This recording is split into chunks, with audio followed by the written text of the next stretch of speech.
ఇప్పుడు breaking news చూస్తున్నాము. AP జిల్లాల్లో భిన్నమైన వాతావరణం నెలకొంది.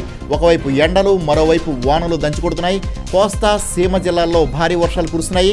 పలు ప్రాంతాల్లో ఎండ తీవ్రత కూడా కొనసాగుతుండగా మరికొన్ని ఏరియాల్లో వర్షాలు కూడా కొనసాగుతున్నాయి. కాగా వాతావరణ శాఖ కీలక హెచ్చరిక జారీ చేసింది. అటు అండమాన్ను తాకిన నైరుతి రుతుపవనాలు ఈ నెల 27న కేరళను తాకనున్నాయి.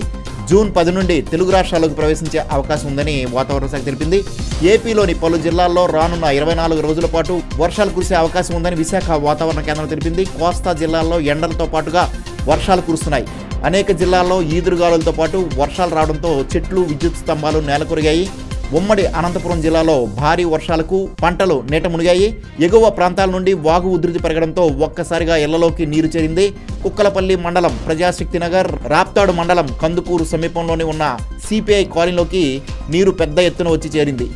ఇంటి నుండి బయటకు రాలేక కాలనీ ప్రజలు తీవ్ర ఇబ్బందులు పడుతున్నారు.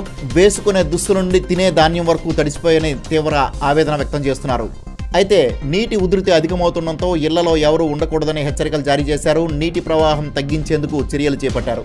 శ్రీ సత్యసాయి జిల్లా తలపుల మండలం సిద్దుగురిపల్లిలో వర్షం బీభత్సం సృష్టించింది. సిద్దుగురిపల్లిలోని ఇళ్లలోకి వర్షం నీరు చేరడంతో స్థానికులు తీవ్ర అవస్థలు పడ్డారు. ఈదురుగాలులతో కూడిన భారీ వర్షానికి చెట్లు, విద్యుత్ స్తంభాలు నేలకొరిగాయి. దీంతో కదిరి, పులివెందుల ప్రధాన రహదారిపై రాకపోకలకు తీవ్ర అంతరాయం కలిగింది. శ్రీకాకుళం జిల్లా ఆంధ్రవలసలో బుధవారం రాత్రి ఈదురుగాలులతో కూడిన భారీ వర్షం కురిసింది. పిడుగులు పడే అవకాశం ఉన్న ప్రాంతాల్లో విపత్తుల నిర్వహణ సంస్థ ముందస్తు హెచ్చరికలను సందేశాల ద్వారా ఆ ప్రాంత ప్రజలకు పంపుతోంది.